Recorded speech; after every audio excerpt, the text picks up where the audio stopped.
What's your name? Timothy. Timothy, that's a great question. Thank you for that.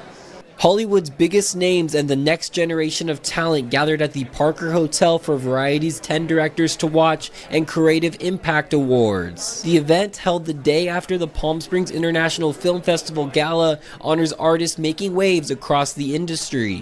I'm really honored. I didn't make this film by myself. I made it with an incredible amount of collaborators, and I think any awards or any acknowledgement of the film is a testament to their craftsmanship and how brilliant they all are. This year, Dwayne Johnson receiving the Creative Impact in Acting Award, honored for his transformative role as the MMA legend Mark Kerr in the film The Smashing Machine. I spoke with Dwayne as he reflected on his career. But from that kid to this big kid, talking to you here, getting nominated for a Golden Globe and getting this award from Coleman Domingo as an actor who I've so admired over the years, it's amazing and it's incredible. Actress and director Kristen Stewart was also in the spotlight, named one of Variety's 10 Directors to Watch for her directorial debut, Chronology of Water. Stewart spoke about stepping behind the camera and what it means to tell personal stories as a filmmaker. To help bolster and facilitate other people's stories is so congruent with the reason that I want to make movies. It's to set someone on a path of purity and discovery and not have too much control over it, but then be the person to pick up those pieces and find grammar for it and make something whole. The brunch also looking ahead, recognizing emerging talent, many attending their first major industry events. For these directors, the recognition means visibility and a chance to bring new stories to the big screen. Really reintroduces me to the world as a trans actress after having a great career as an actor, as a faux male actor in Europe, and so we're very grateful and happy to be showing this to the world. From Hollywood heavyweights to filmmakers just getting started, the message was clear. The future of film is thriving. In Palm Springs, Timothy Foster, News Channel 3.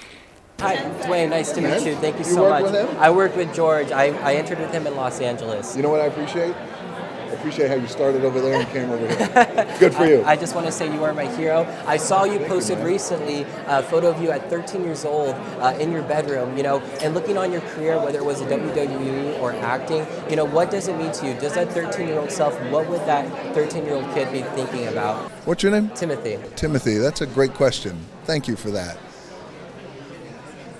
That 13-year-old kid who needed a training bra back then, who had fugazi necklaces on thinking I was cool, he would have never, ever imagined this, ever. The truth is, at 13, I just didn't want to be broke. That's it. We were broke at that time, and I went, I don't want to be this. And so I didn't know what my path looked like. But from that kid to this big kid, talking to you here, getting nominated for a Golden Globe and getting this award from Coleman Domingo as an actor who I've so admired over the years, it's amazing and it's incredible. And it's a kind of stuff that, as silly and goofy looking as that picture was and is, I keep that picture close. I keep it in my office. That's why I was able just to post it. It's a Polaroid too, by the way, because it's a good reminder. Well, thank you so much for your time. Congratulations on all your hard work. Thank you, I man. appreciate it. What Thank a you great so much. question. What does it mean to you that you're out here in Palm Springs? When's the last time you've come out to the Valley? I love this festival and I love this town. And I've been coming here for a long time. And I'm shocked that 10 to 15 human beings will even put their eyes on my movie, let alone be a director to watch in an environment like this that I've kind of grown up in. And no, I'm just I'm not joking. I am shocked. I'm so happy to be here. It's blowing my mind. I think every movie I've ever done, even wanting to make movies at all as an actor, to help bolster and facilitate other people's stories is so congruent with the reason that I want to make movies. It's to set someone on a path of purity and discovery and not have too much control over it, but then be the person to pick up those pieces and find grammar for it and make something whole. I've been watching directors do that my entire life, and I've always been what about me? I know I can do this. I think there are some directors that are very performance-based, and there's a very tiny distinction between the two jobs for me. From the red carpet to the big screen, Patrick Warburton's influence is unmistakable. From some of Hollywood's most beloved voices to his latest role as the new mayor of Zootopia in Zootopia 2. But the work he says means the most happens right here in the Coachella Valley. For nearly 2 decades, Patrick has poured his heart into the St. Jude Children's Research Hospital, hosting his annual Warburn Celebrity Golf Tournament, raising money for an extraordinary cause. I know you've been partnered with St. Jude. Was it 16 years? This is our 16th year. Yeah, we've made numerous trips over the years to go visit the hospital, see the kids, see the doctors, and it's always a really brilliant, beautiful, and emotional experience every time you go there, The inspiration came from a visit Patrick and his wife Kathy took to St. Jude back in 2010. With 3 sons and a daughter of his own, he was moved by the young patients he met and the progress being made to fight pediatric cancer. Patrick knew he wanted to be involved. We had 4 kids and felt very fortunate that we had 4 healthy kids, and it's always resonated with me that, if you don't have that good fortune, that at least you live in a day and age of a St. Jude. And what they've been doing is miraculous, which is, the efforts of so many great doctors and their love and their care and the generosity of so many. That inspiration grew into an event now considered one of St. Jude's top fundraisers in the nation. Last year you guys raised a record $6.5 million, which was $1 million more compared to 2024. What does that mean to you? That is a lot of money. This event has done so well because of the generosity and the goodwill of the people of this valley and them being inspired by St. Jude. I had the idea to start this event. This event would be nothing without, our board and our team. Of course, Clark Rainey, who's been the chairman of this event from the very beginning, who works tirelessly. There's so many people involved. Since the beginning, the tournament has raised more than $38 million, inspiring countless Hollywood actors, rock and roll Hall of Fame artists, and donors, making sure families receive world-class treatment without ever seeing a bill. It does give you a sense of, satisfaction and purpose, because so much of our lives is just about what's immediate in our lives as opposed to, what's going out, and does affect all of us. While Patrick's philanthropic work continues to grow each year, so does his on-screen presence. There's a snake! Joining the cast of Disney's Zootopia 2, voicing Mayor Winddancer, a role fans were quick to recognize as unmistakably Patrick. Tell me a little about your character. You play Mayor Winddancer, right? The new mayor of Zootopia. In a way, he kind of resembles you. Well, it's funny because at first Disney puts out the art like a character, but they won't tell you who it is. So Disney always sort of integrates part of your own physical characteristics into that character when they film you as you do the dialogue. So I think with, Winddancer, it might have been in my eyes or something, the eyes of the horse, because online and social media I saw that people were guessing that it was me, and I go, well, some way or another. It's obviously not, the amazing hair, that Winddancer has. He has a beautiful mane. Zootopia 2 becoming a smash hit, becoming the highest grossing animated film of all time. The film breaking over $1 billion worldwide in just 17 days, the fastest ever for a Hollywood animation and any PG-rated title. It's always great when you get the call from Disney, but when you get the call from Disney and then to jump into a universe that was already established, is even better, really. Over the course of your career, you've voiced, my personal favorite. You're the chief flight attendant in Disney Parks as Soren. Happy 250th America. You also voice Buzz Lightyear and Buzz Lightyear of Star Command. Yeah. And, most recently, which celebrated 25 years, you voiced Gronk in The Emperor's New Groove. Poison for Cusco. Yeah. So looking back on your career, is there a specific, point that stands out while working with Disney? I grew up, Disney's always been such a part of my life, as so many millions. So Disney's just always been so much more as it is the rest of the world than theme parks and a movie studio.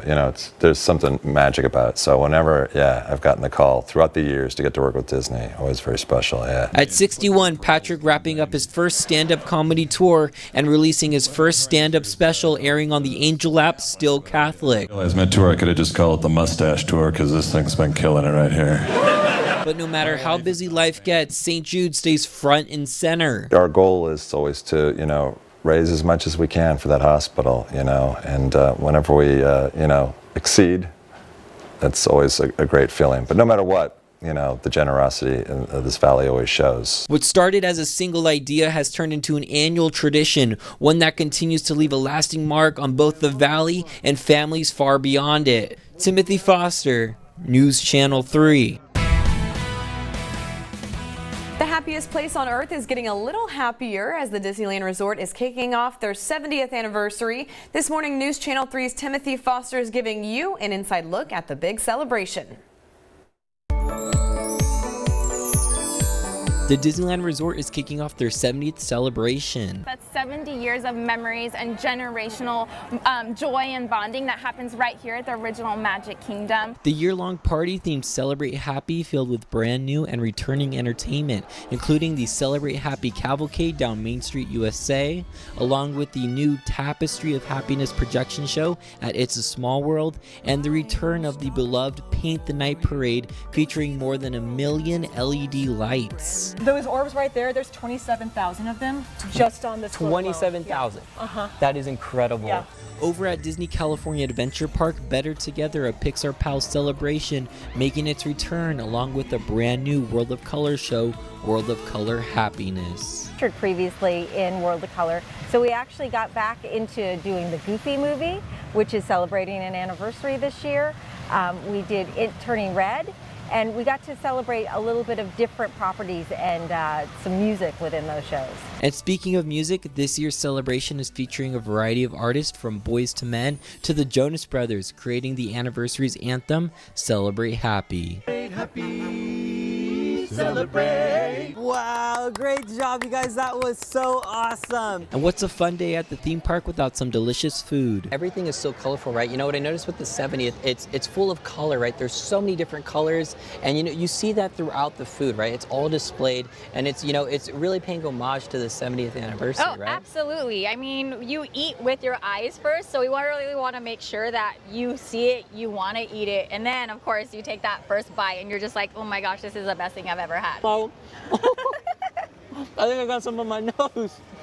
Wow, okay. Isn't it amazing? It was amazing. And of course, repping all things happy with an incredible line of merchandise. Okay, you got Mickey, and it's embroidered. This is so nice. We definitely elevated the collection on this one with the embroidery on the stars, even adding that special detailing in the tag, knowing that you got your shirt here at the 70th anniversary at Disneyland Park.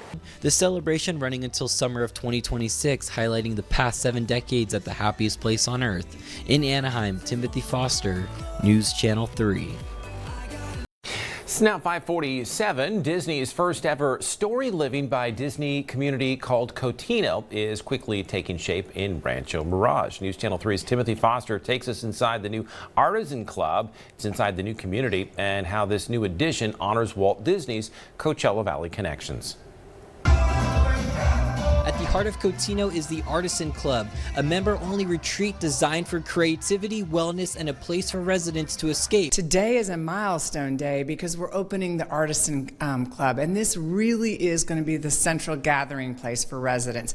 And it really is going to offer something from everyone. Disney-inspired wellness classes, art workshops, and dining experiences that celebrate Disney storytelling, including 2 new restaurants overlooking the Cotino Bay. We tell great stories in multiple different ways, and this is an exciting opportunity for guests to come down here and to write their own stories. Every detail reflects the beauty Walt Disney once found in the Coachella Valley, from the mountain views to the mid-century modern design he loved. And this is the very first story living by Disney community right here in Rancho Mirage, and the Artisan Club has several different amenities that club members can enjoy. Nearby, the Parr House, inspired by Pixar's The Incredibles 2, offers a mid-century modern space for member events and gatherings. We worked alongside the Pixar production team. We worked on with a lot of consultants, like trying to get everything just perfectly right. We wanted it to look as though, or feel, I should say, like you walk in here and you just step right into the film. The 5,600 square foot space features 6 bedrooms and special nods to the Pixar favorite. You know, it's very retro, right? I get a retro kind of feel. Yeah, we worked really hard to find the right appliances that felt like they were from the era. It's all part of Disney's vision to combine imagination and community, turning Walt's love for the Coachella Valley into a place residents can truly call home. Walt spent a lot of time in Palm Springs, and he would always say this was his place for creative inspiration. And so we're really playing off of that. So this is a great place for the residents to be able to come and be inspired in whatever they want to do. In Rancho Mirage, Timothy Foster, News Channel 3.